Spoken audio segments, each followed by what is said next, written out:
The views of the host do not necessarily equate the views of the guests, or vice versa. This podcast is not intended to act as a clinical diagnosis or an authoritative halachic source. Any questions regarding treatment should be directed to your clinician, and any halachic questions should be addressed to your local Orthodox rabbi. We also encourage you to like, share, subscribe, comment, and rate our podcast on iHeartRadio, Amazon Music, Spotify, and YouTube. Your support helps increase visibility and allows us to reach more listeners who can benefit from our wonderful guest speakers. This is Rabbi Ben-Zion Schaefer of the Shmooze.com. Jewish adulting is about shining a light on parts of ourselves in order to do Avodas Hashem with all the tools and resources at our disposal. It is an honor and a privilege to have every day to further refine our character and grow closer to Hashem. Hello, everybody. This is Chedva Rose, your Jewish adulting podcast host. Today, I have with me Hadassah Eventsur. She is an occupational therapist with over 20 years of experience. She's also a certified life coach, speaker, and a regular contributor to Mishpacha magazine on the topic of neurodivergence. She is the founder of Mindfully You, a program to support frum women who struggle with executive functioning. You can visit mindfullyu.org for more information or follow her at mindfully__you on Instagram. Okay, Hadassah. So you mentioned neurodivergence. Do you think you could explain to the audience what that means exactly? Sure, absolutely. So someone who is neurodivergent, it really just means that your brain works differently than the quote unquote typical brain. It is not a diagnosis. The neurotypical brain, these are the people that hit all their milestones at the same time, according to like the textbook norms that are considered standard. And someone who's neurotypical, as they grow, they generally move through life. And they don't have to wonder if their brains are functioning like normally, quote unquote, right? So neurodivergence is that term when someone's brain processes, learns, and behaves differently from what's considered typical. And people who are neurodivergent generally struggle with their executive functions. And these skills are housed in the front of our brain, which is also known as our prefrontal cortex.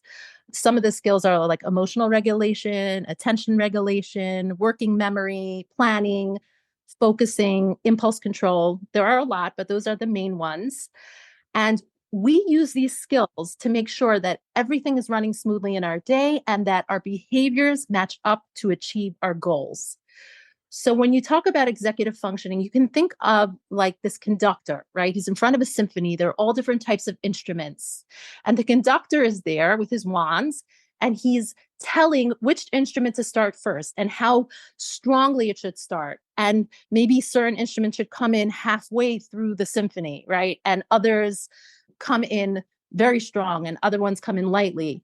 And it's pretty much conducting the entire thing to create a beautiful symphony of music. And when the conductor is kind of sleeping or offline or didn't show up, you can imagine that the symphony does not sound good. It doesn't sound the way it should.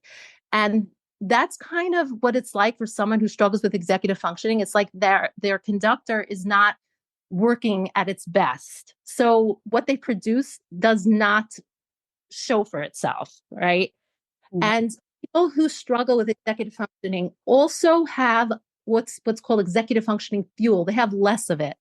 So they start out with less fuel every day and every time they need to access one of the executive functioning skills, they use fuel up. They don't have as much, and every skill requires much more fuel for them.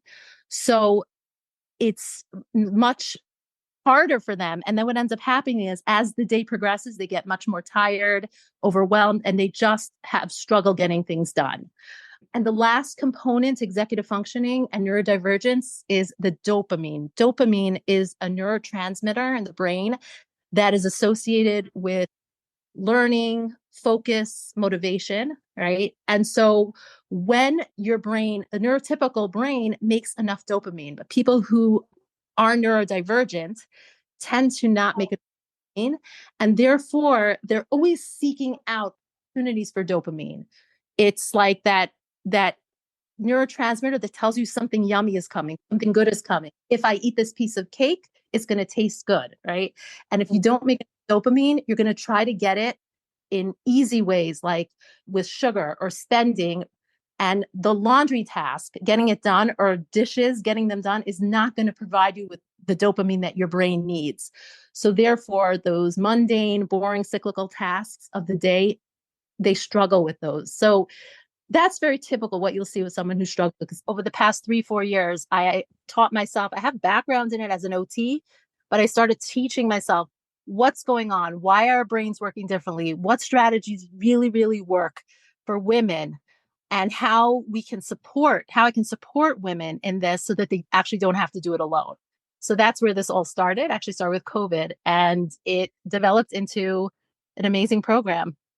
Okay. So now you mentioned that when we spoke before this interview, you spoke to me about IEPs for children who, let's say, are neurodivergent or have ADHD or any other type of issues that cause them to have executive functioning. Now, just correct me if I'm wrong, an IEP is an individualized education plan for Yes.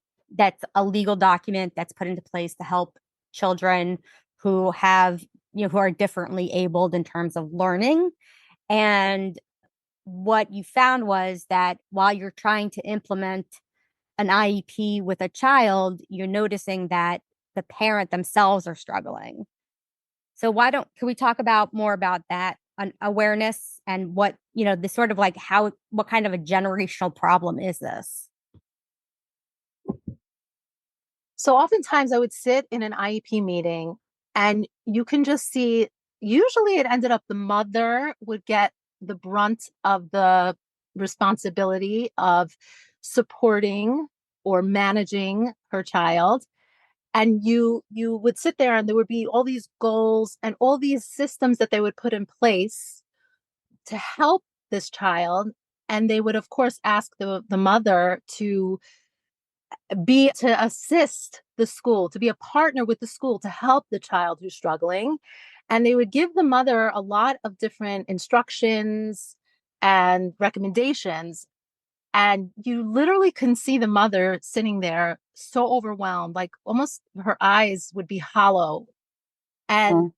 what struck me was that no one ever asks the mother, or the father as well, but especially the mother, how are you managing? Especially with the research that shows that 40% of children who are neurodivergent have parents who are neurodivergent as well. So, but people don't stop to ask those questions, and they never think about the support that the parents may need, and to question if they're also struggling with similar things, because very often they are. They actually did not model these skills to their kids because they also struggle with it. And at the same time, it's genetic. There's a genetic component. So it does run in families. And so these mothers were not supported, are not supported. And there's a lot of shame attached to that because they want to support their children. And people just take it for granted that that they have the skills to do that. And oftentimes they don't. Right.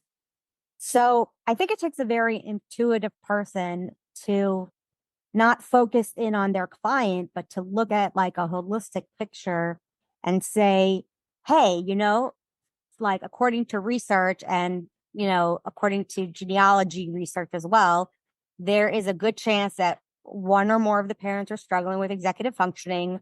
There's probably another member in the family, probably a girl, who also has this issue. And before we are able to properly implement, strategies, we have to include the parents in this plan because, you know, they need to be good role models for their children. And, I think what I'm saying is I'm impressed that you notice that. I think sometimes people could get tunnel vision around their clients and just focus on that part. So what, yeah. So when you recognize this and after COVID and you sort of were putting the pieces together to understand this, you know, it's something just on a personal level because I like to talk about myself. My daughter was one of these girls who was, her grades were okay. Her MIDOs were perfect. She got bored in class. She would she would like doodle and she would write stories. She ended up writing a book that we published. And Oh, she was like, and her grades were just average. And then it never came up. ADHD never came up. And then after seminary, she's like, she goes into college and she's like, I'm having such a hard time. I am all over the place. I want to do a million things. I'm really struggling. And so when she got the diagnosis for ADHD as a young adult, she was like, why did you never like medicate me? Why did you never give me this diagnosis? Why did we never work on coping skills? And I was like, nobody told me. You were such a good kid. Every time I'd sit down for PTA, it was like, she's amazing. She's wonderful. What are you doing? Do it. Keep doing it. And so I really identify with these girls who just find coping mechanisms to get them through and don't make a fuss and, just turn inwardly and do what they need to do to make it through the day. I think that you're right. There's a significant portion of those girls. So I did want to say that when you said that to me, I was like, oh my gosh, that's exactly my daughter's story. And I'm only sharing because she's open about it because it's been a game changer for her to have that diagnosis. But that's so common. What you're expressing right now, so common. There are so many girls that did not know what was going on, that did not understand why they were struggling or why they had to work so much harder than their peers or why they always felt like they were just a little different and they just couldn't put a finger as to why and they just blamed themselves. And a lot of girls are also really, they put it on a MIDOS issue. Like, right, work harder. Don't right, be so easy. Apply yourself, right? right, These things, and it becomes a MIDOS issue when really what it is a skill issue. Really what it is a brain that their brains work differently. And the classrooms are really difficult. They're almost set up for failure, most of these children. They really, really are. I have so many clients that tell me that I started living once I left the school system.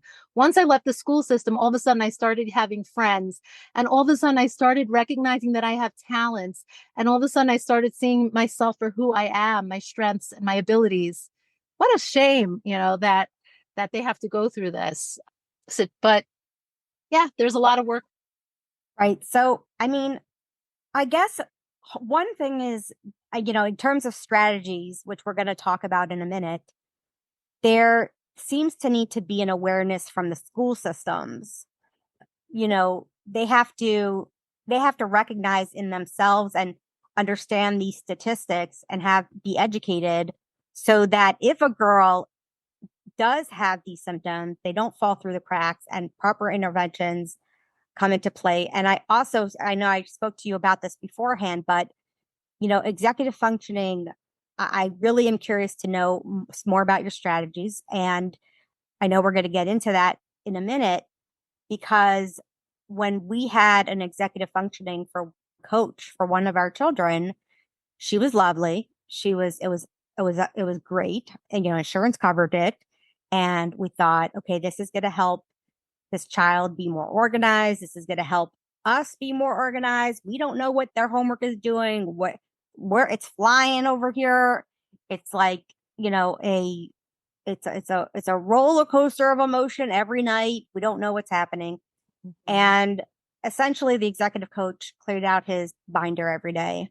And we ended up, canceling the coach because that's not a strategy. That's a Right. task. It's a task Right. that you're helping someone with. So tell me what kind of strategies you employ either with children or from women. I'm specifically interested in the from women because that's, because I'm a from woman. Right. And, I Like, think that yeah. this is going to be this is part of the meat of this conversation. Yes. Okay, now what? Yes. So the first thing is I specifically do not do private coaching. I'm open to it, but I really believe, like I was telling you before, my passion is to create community, because really the healing has to start in with like-minded people who struggle and understand and can relate and can share strategies and can be there for each other. So that's where this whole thing started. We must create community for women. Women cannot do this alone.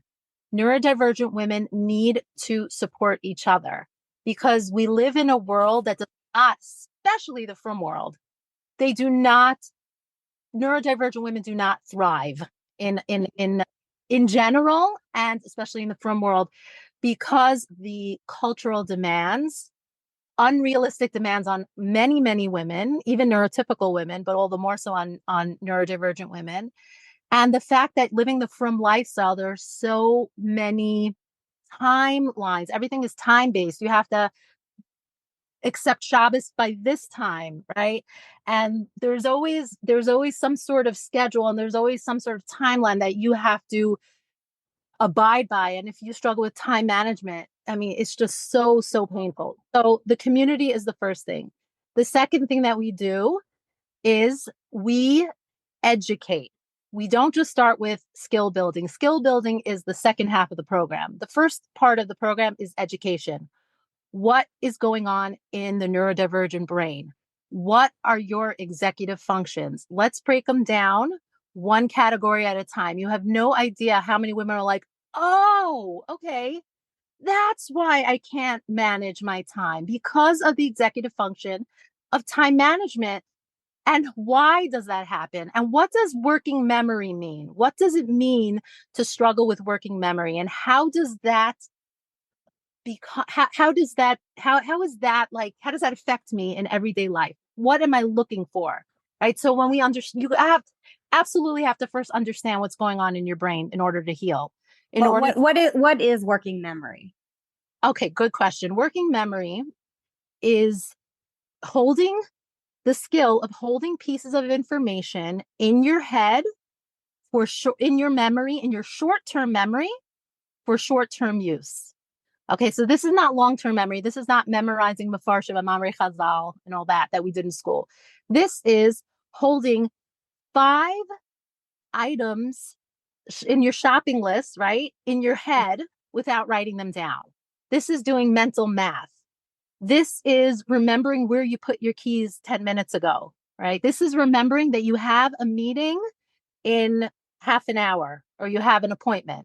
That's working memory. It's kind of like these whiteboards, right? And you write with disappearing ink. Like everyone has, like, let's say a neurotypical person has about 5 to 7 slots of pieces of information that they can hold on in their memory, in their short-term memory, for using it on the spot or in the short term. And so let's say you have 5 or 7 whiteboards and you're writing one piece of information with disappearing ink, right? So Mm-hmm. the neurodivergent brain will only have maybe 2 or 3 whiteboards, and the ink will disappear much more quickly. So they cannot hold on to that piece of information. And that's why they're always forgetting things. And that's why they're always misplacing things. And that's why they very often feel like there's something wrong with them, that they're stupid and dumb, right? Quote unquote, these labels. But really, it's a problem with their working memory. And once a woman understands, hey, that's why I'm not remembering something, I don't have to like work on my memory, right? I need to compensate for the lack of this working memory. And so we learn strategies to do that. But you really have to understand what's going on in your brain before you employ strategies. And we do that with all the executive functions, not just working memory. So, Right. So it's probably interesting because they might not even realize during the course of a conversation with you, what things are considered executive functioning. Like they might not realize it, but they might come to you and be like, you'll be so proud of me. I wrote down this list of things to do and to talk about with you. I just can't find it right now. I know I put it somewhere. I think it was in my purse, but I looked everywhere. I can't find it. And you're probably thinking, okay, one, example A, exhibit A, I think that people probably don't even realize how much it's a problem for them. So, how do you, I mean, look, I'm imagining that at the point where they've come to you, they've already acknowledged that they have this problem. So, you're not at the point where people are acknowledging, but what would you say if somebody's like, do I have this issue? Don't I have this issue? Are there signs and symptoms to look out for, or that can help us sort of be on track? Because I mean, for me, every time you open your mouth, I'm like, yep, I have a kid that happened to. Yep, I have, but and then I think to myself, well, did I do that? Well, I do have a hard time getting things on time, but is that time management? So I'm trying to think about it as we're talking. Right. Do you have some, like signs and symptoms that the audience could think about and be like, Taka, this is my problem. For sure, for sure, for sure. Most women will come and join my program because they can't get laundry done. They can't get dishes done, right? They're struggling at work, let's say, getting things handed in on time. So they look at the skills that are lacking and they come and say, help me. And so that's why I start with educating them as to what's going on in their brain. And then they're all of a sudden, you have no idea. Every single session that I have, we have these live Zoom calls, they're like, oh, okay. Oh, that's why it's so Right. enlightening. And I'm sorry, No, did that you? must be so gratifying. So gratifying. And then they can look at it from a different, I always say, be careful about the labels that you choose. People are so afraid to label themselves ADHD. I just wrote an article this week in the Mishpacha about this if you want to look it up. But people are so they don't want a label of depression or anxiety or ADHD, right? But they have no problem labeling themselves stupid or flighty or forgetful or crazy or quote unquote don't care, right? They Right. get, and the truth is it's not about that. These women are so intelligent, they're so creative, they're so out of the box. I love working with them. They're amazing. But they have real skill. They have deficits, right? And that it's because of the way that their brain operates, and has nothing to do with intelligence and has nothing to do with how hard they're trying. It has nothing to do with effort and has nothing to do with caring or not caring.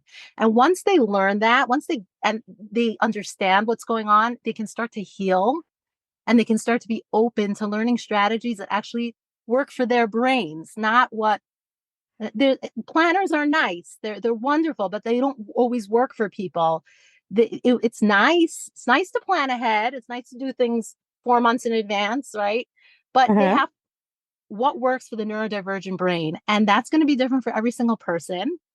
And that it's going to be out of the box. The skills that we teach are kind of out of the box. Like one of the skills I teach is to do focus bursts where you work like crazy for, let's say, 10 minutes, and then you stop and you take a few minutes, like 3 minute, 2, 3 minute rest breaks, and then you start again and you work like crazy. Now, if you look at that from a time management perspective, it sounds crazy. Like you keep taking these short breaks. Like how effective is that? But it works to the neurodivergent brain. It works. Dopamine is also a big factor, a neurotransmitter. We can talk about that also in a bit. But you just have to understand, when you understand what's going on in your brain, then you know which skills to employ and which strategies to employ, and you can figure out what works for you. And what works for one woman doesn't necessarily work for the other woman. That's why I present a lot of different ideas, and then people pick and choose what works for them. They try different things. So I wonder, do you have any stories or examples where a person, let's say, was in your group, learned all these things about what makes it better for them, or, what tools work for them, and went to their employer or their family and said, this is going to be my process. Please support me. And the results were, phenomenal. Do people do that? Yes. First of all, we're only 2 months in. So, Mm. but already getting this course has changed my life. And the reason why is because I encourage any family member who lives in the same household and is a support for the neurodivergent woman to watch all the videos, because that will help them understand their spouse or their partner or their child or whoever better. And therefore they will be able to support them better. And one of my clients said to me, my husband is understanding me so much more now. He's so much more supportive of me and my quote unquote craziness. She's like, I don't know. I always thought I was crazy, but now I get it. Now I finally get it. And he's seeing me for who I am. He's understanding me better. And that's huge. That's a huge thing. A few of my clients have said that. And yeah, I mean, knowledge is key here. Knowledge is key, not just for ourselves, but for our loved ones as well, the people that support us, because we gotta work together, just like a community of women, but our homes are also little communities in a sense. And when we support each other, we have to do what works for our spouses, our children, even if it may be out of the box, and even if it may not be the most typical thing, and even if maybe a professional would not recommend that necessarily for the general population, you got to do what works for you. And it's very hard to do it alone. Very, very hard. Right. So I'm gonna ask you a question that might be a hard question to answer. I don't even know if it's within your purview, if you've ever answered a question like this before. But from the perspective of an employer, right? Right now, there's a big emphasis on accommodations being made for neurodivergence and other disabilities and differently abled people. What would you recommend to an employer who is trying to get an ADHD employee to do the things, all the executive functioning tasks, documentation and time management and follow through and getting, all the things that makes an employee, successful. And you're trying to be supportive, but you also need this person to produce because they have a paycheck. Yeah. So what would you say to them in terms of how to balance accommodations with the bottom line? Yeah, that is a very good question. And now it depends on the setting. And in certain settings, you can kind of utilize the neurodivergent creative mind in ways where they can provide out of the box ideas, use their creativity to enhance projects, right? Also, they're going to work differently. They're usually going to get it done. Oftentimes they'll get it done, but it will be last minute, Yes. and but they're kind of using that adrenaline to push them to get it done. So they have to be able to kind of not necessarily approach them or look at them as like the neurotypical person, and give them a little bit more flexibility and a little bit more freedom to do things in a way that works for them. And that might mean a messy desk and piles on their desk, right? And that might mean it's going to be a little bit different for every person. Now, of course, there has to be a balance because they have to be able to produce and they do have to be able to meet certain deadlines. And that's why a lot of neurodivergent people are entrepreneurs and they work for themselves because they create their own deadlines, right? Right. And them to do that. But I think the best boss for a neurodivergent person is someone who has a certain amount of flexibility and also understands and also appreciates the creativity and the out of the box thinking that this person will provide, and give them a certain amount of space to do it in the way that they will get it done if they can. And oftentimes they will. And oftentimes neurodivergent people, like literally, they're the ones that change the world when they're allowed to be creative, when they're allowed to tap into that and not so focused on systems and productivity. And this is how we do it all the time. And we have to stick to this method.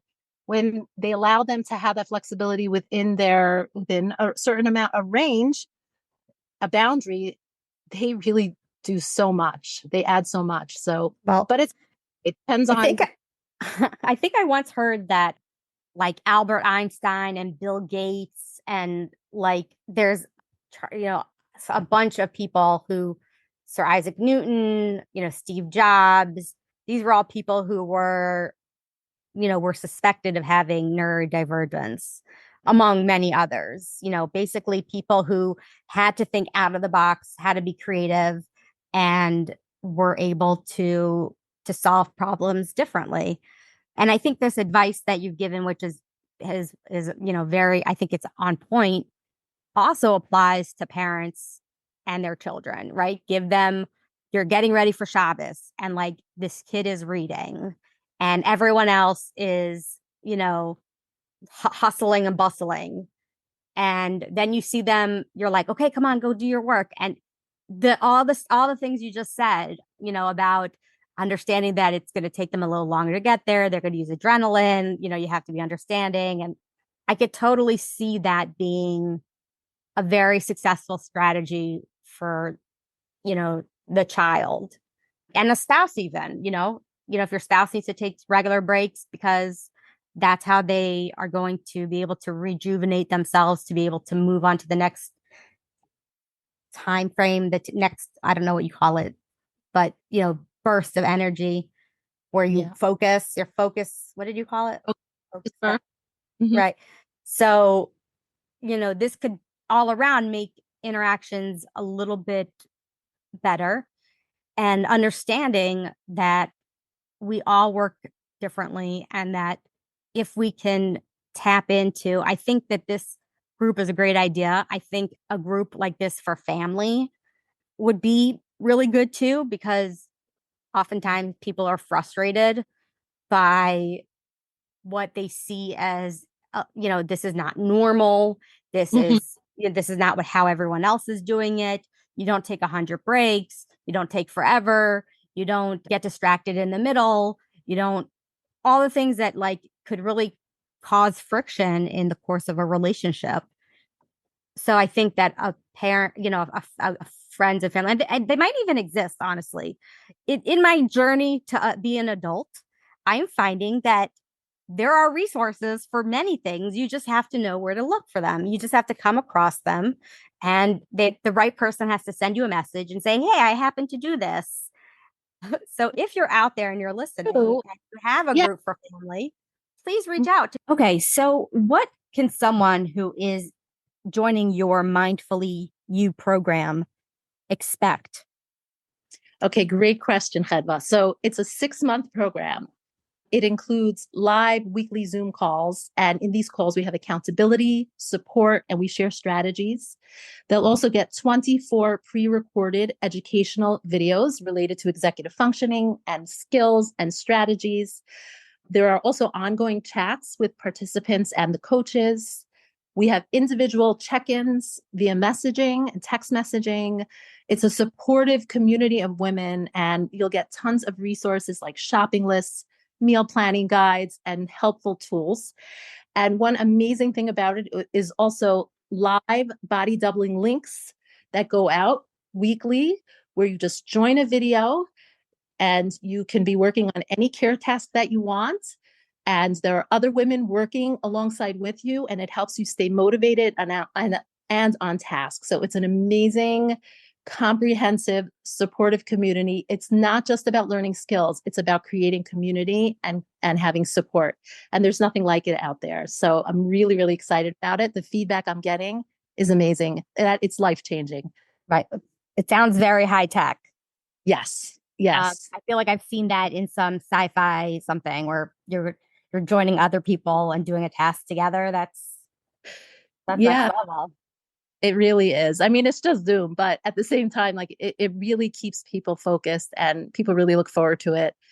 And you just don't have to do it alone. There is no sense in doing this alone. Women need community, like I keep saying, and they can get it in this program. Wonderful. Is there anything that we want to that maybe we didn't cover in the course of our conversation that you wanted to tell the audience, or do you think we got the basics. I mean, it's only a 45-minute conversation. So obviously there's so much more. We had your website, and I'm going to put that link in the description of the episode. And is there anything else that you'd like to add? I just want to remind the wonderful women out there that you're not broken and you're not crazy and you're not stupid.